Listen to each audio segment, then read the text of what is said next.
Okay, can you all see my screen, the PowerPoint presentation slide? Yep. Yeah. Okay, brilliant. Oh, why can I not? Hang on a second.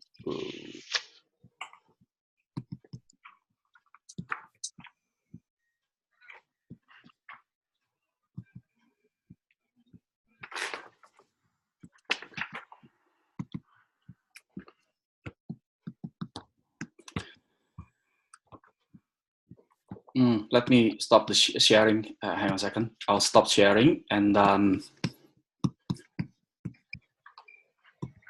all right.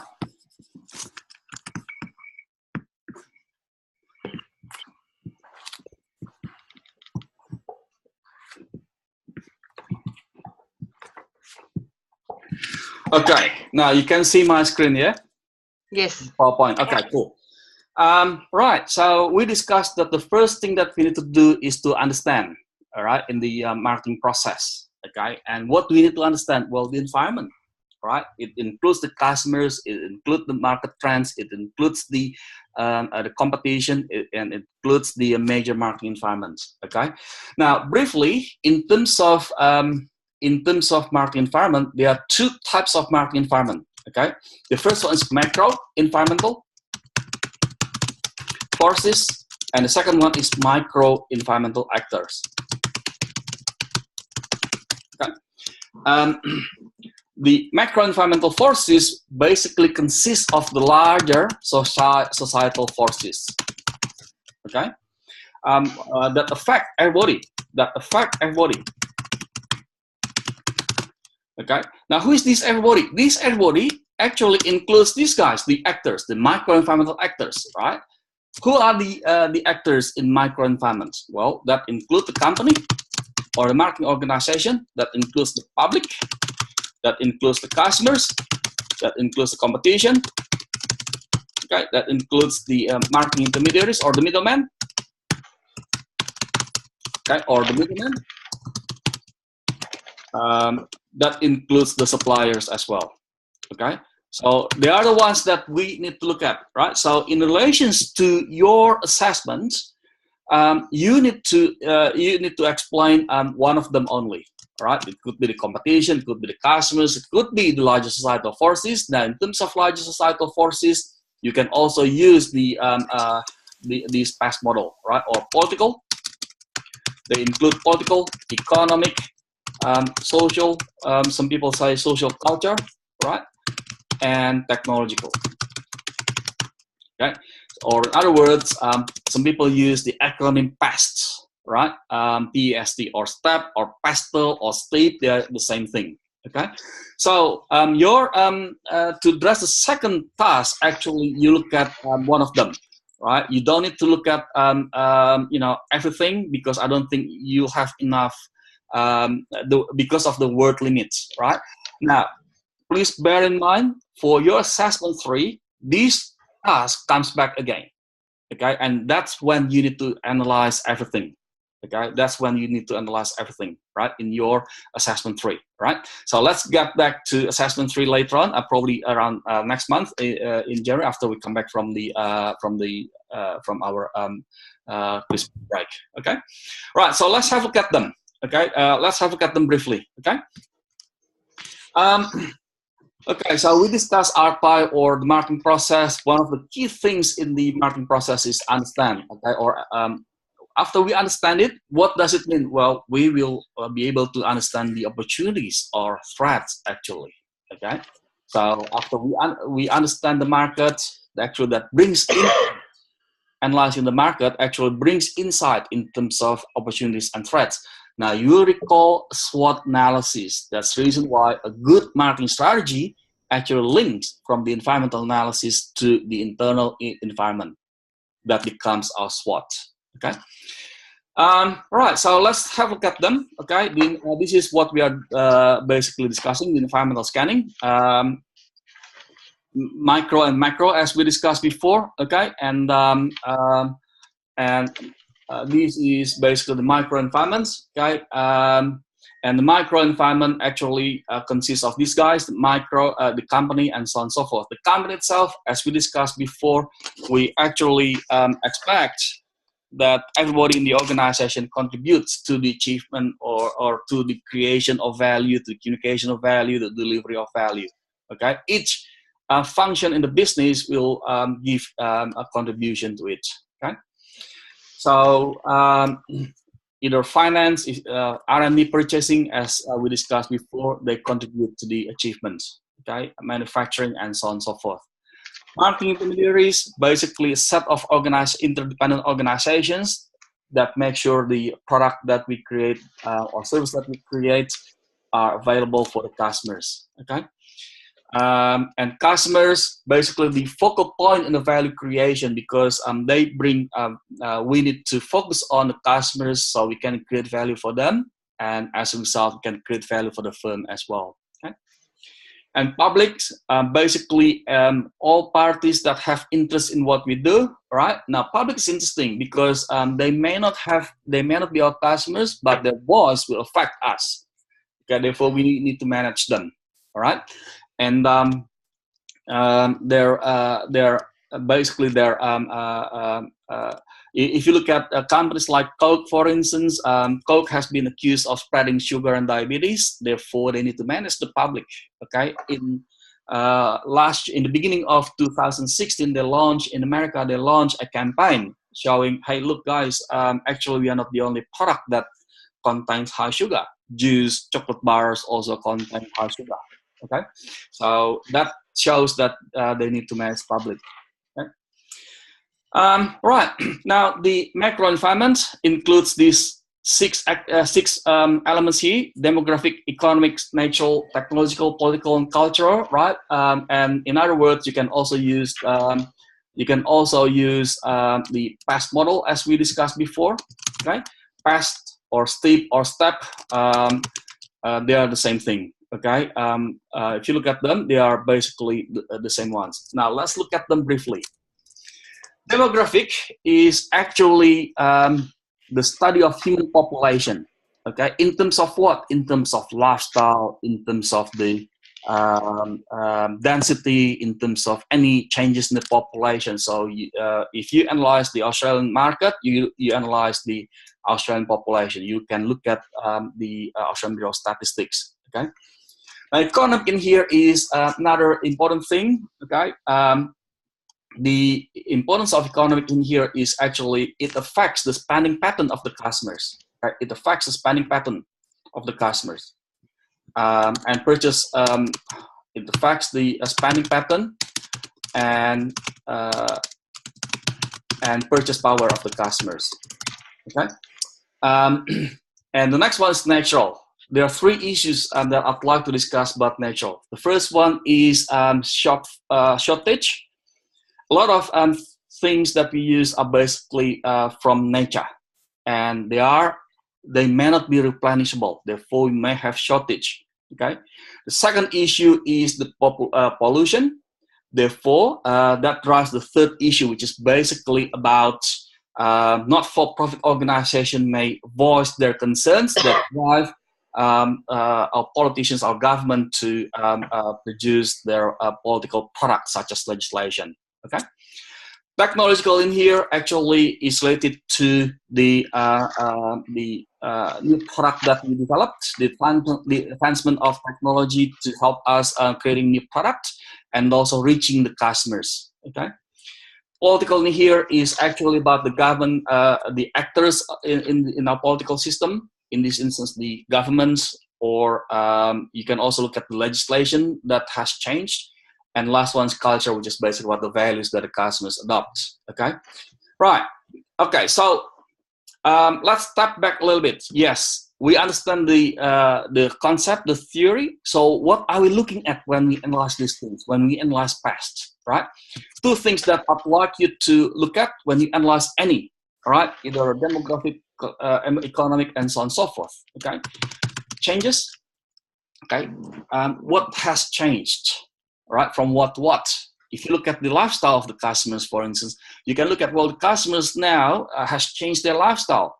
Right, they are more mobile, for instance, compared to 20 years ago. The customers are more mobile, and you show the facts. Okay, and you analyze the impact. What does it mean to business? What does it mean to business. Okay, what does it mean? Okay, now the impact can only be positive only. Okay, it can be both, by the way. Okay, just type somewhere else, right? The impact can only be positive only. Okay, I write only in here because sometimes people say positive and negative. Now, you can't do that. If you analyze something that shows both of them, then there are two possibilities. It may not be enough. You may not have enough analyzed that comprehensive enough, or there may not be a connection between the factor that you analyze and the business. The other one is negative only. Okay. Now, the positive impact actually goes to your opportunity in SWOT, and negative impact actually goes to your threat in your SWOT analysis. Okay. Right, now what I'm going to do next is to show you, to discuss with you a bit of example. I'm going to stop sharing this screen, okay, because I'm going to show another one. Okay, oops.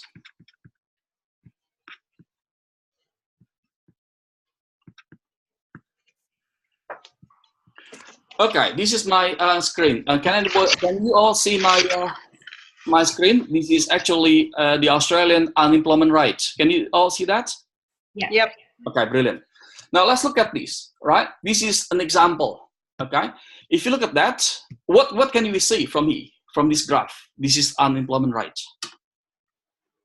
It's dropping. What was that, sorry? It's dropping. It's dropping, okay, yep, sorry, I couldn't hear you clearly, my apologies for that. Sorry. That's okay, that's okay. Probably, you know, I made it a cochlear implant probably. So it's dropping, good, okay? So that's the first thing that we need to look at. It is decreasing, okay? Now, that's the trend that we analyze. When we analyze trends, something like this, okay? And by the way, trend economics is one of my favorite spots to look at when it comes to economic research, when it comes to economics analysis. You may want to look at that as well, aside from the Australian Bureau of Statistics, if you analyze Australian market, Australian consumers, okay? And if it is decreasing, if the unemployment rate is decreasing, okay, and there's a strong tendency in here that it is decreasing, okay, what does it mean to consumers? Less spending. Does it mean more spending. They have stronger. Sorry, my apologies. More spending. The higher the unemployment rate, less spending. That's fine. That's fine. So you know, so that means if the unemployment rate is decreasing, that means they have stronger spending power. Okay? Yeah. Yes. Because they have jobs. Yeah, they have stronger spending power. Now, question: if they have stronger spending power, what does it mean to business? Good or bad? Good. Exactly. Right. So, in other words, in terms of impact, you are actually, aside from looking at positive or negative, okay, you're actually looking at the dimension of impact, which is actually about how does it affect to your consumption, to the consumption of your industry, whether it is increasing or decreasing, okay, increase or decrease, okay. If the consumption is increasing, that means your sales volume is increasing, agree? Okay. Yes. And sometimes the impact is also about cost, right? Now, those who are based in Australia, you may recall that back in 2010, the Labour government introduced the carbon tax, which was quite controversial at that time. Some people argued, "Oh, it is escalating my costs," right? So that's an example of how macro-environmental forces may drive costs, right? So cost in here can be increased or decreased.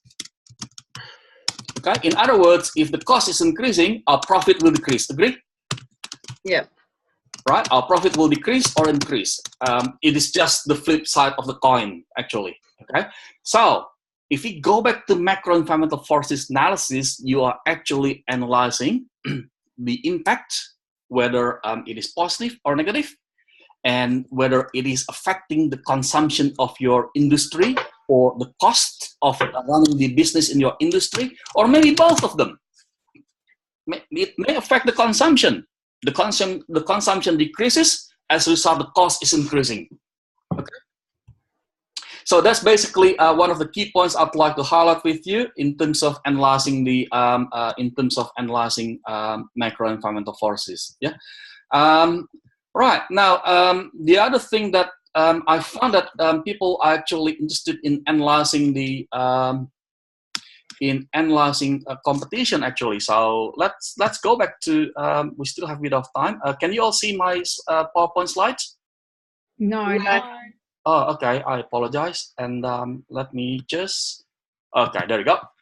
Okay. So PowerPoint slide. Can you see that, guys? Yep. Yeah. Okay, brilliant. Now, one of the things that I'd like to highlight is the competition. Competition is interesting, okay, because they affect. If we ask ourselves, do we need to understand the competition? Yes, we do. Where is my comment? Okay. Do we need to understand competition? Yes, we do. Why is that? Well, because the competition is affecting our strategy. Okay. How do we determine that they are competitors? Well, because they deploy similar strategies to us. Okay, in terms of aiming at the same target market or similar target market, and adopting similar strategies such as offering, okay, the product, the channel that they use, and so on and so forth. They are similar to us. Okay, so why is understanding competitors critical? Because we want to ensure we offer superior value. If we go back to the marketing definition, right, we use the word value, and actually, considering competition, we are aiming at creating superior value for customers. Okay. Again, when you analyze, the other thing I'd like to highlight when you address your assessment is please be specific. If you select competitors, then you specify the competitors. Pick up one or two major ones in your competition, and you analyze what they have done, and you analyze how they affect the value that you create. Okay, these guys here are basically affecting the value that we create, communicate, and deliver. Okay, right. We still have a bit of time. Any questions so far?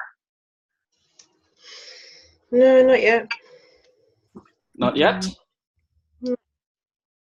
I've just got an observation more than a question, so maybe you might be able to help me correlate the two. But just from the readings that we've had and just from what you've been saying today in relation to the whole organisation being a part of the marketing strategy, wouldn't that then start to be blurring the lines of branding? So again? So the organisation... For marketing, so if you look at the old version of what marketing was as a definition, being in a marketing department, okay. and now the new AMA is actually definition is actually saying, well, it's actually everything and everybody. Doesn't that mean that we're now blurring that line of definition between marketing and branding? Wow. Are they becoming interchangeable? Wow, that is actually a good question that you raised. Eventually, you create strong brand in the market. Eventually, that is the intention of doing the entire things. It is our ultimate goal, all right? It is our ultimate goal to create brands like the guys at Apple do. Yeah. Before they launched the new product, they just announced it. Last year in Sydney, they launched iPhone 8, and they announced it. We would launch it on the 16th of September. 2 days before that, people just lined up. Can you believe that? Yeah. All right. So the entire thing in here is actually aimed at creating value for the organization. When I talk about, remember my drawing. I know my drawing is not good. I'm not good at drawing anyway. If you refer to that drawing, the two circles, you actually create value for the firm as well. Value for the firm actually goes beyond the money that we bring from the customers. It also the brand that we build. The brand reputation is another thing, right? So how do we get there, right? That's by the first thing that we need to do is to understand the environment, right? Understand is the first thing that we do, scanning the environment. Right, so we can, without understanding the environment, without understanding the situation, we kind of, a soldier just, with our smoking guns, just, shooting firing the bullets, without correct aiming. Okay, so have I answered your question? That yes, to answer your question, yes. Eventually, everybody in the organization is responsible in building the brand. So marketing and branding then maybe in the future will be interchangeable as words. Well, I wouldn't say interchangeable, but a brand is actually one of the metrics that marketers use to measure whether their program is effective or not. Right. Okay, cool. I just wanted to sort of, because it looked to me as if that's where it was heading, or where the branding and the marketing were pretty much almost the same thing. So I just wanted to clarify that for myself, that I can keep to where they need to be. No, that's a good question. That you raise a good question, and yes, to answer to your question, the ultimate goal is to build strong brand. Right. The entire things that we do is actually aimed at building a strong brand. Right. What do we mean by strong brand? Well, it has strong value. Right. If you type in your Google search box global brand value, you'll be able to find a list of research companies or marketing consultants offering their analysis. And if you look at Interbrand, Apple sits as #1. Google is still on the top 3. Okay, and what does it mean? Well, that creates, aside from the reputation, that brings value as well from financial perspective. Now, in the next, I think in module 2, you'll be able to find that marketers also look at the connection between those two metrics. So in other words, brand is one of the metrics that marketers aim at. Yeah, cool. Okay. Awesome. Thank you. Brilliant. Right. Any other questions? No? No.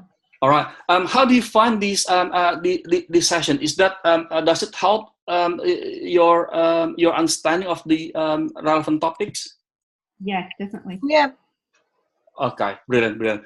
All right, then I'll off you from the hook, and thanks for joining me, and I'll see you next Tuesday. Awesome, thank you. Right, Thank you. Good luck. Look, if you have questions, send me an email, okay? No worries. Okay. Thank you. Bye. Bye.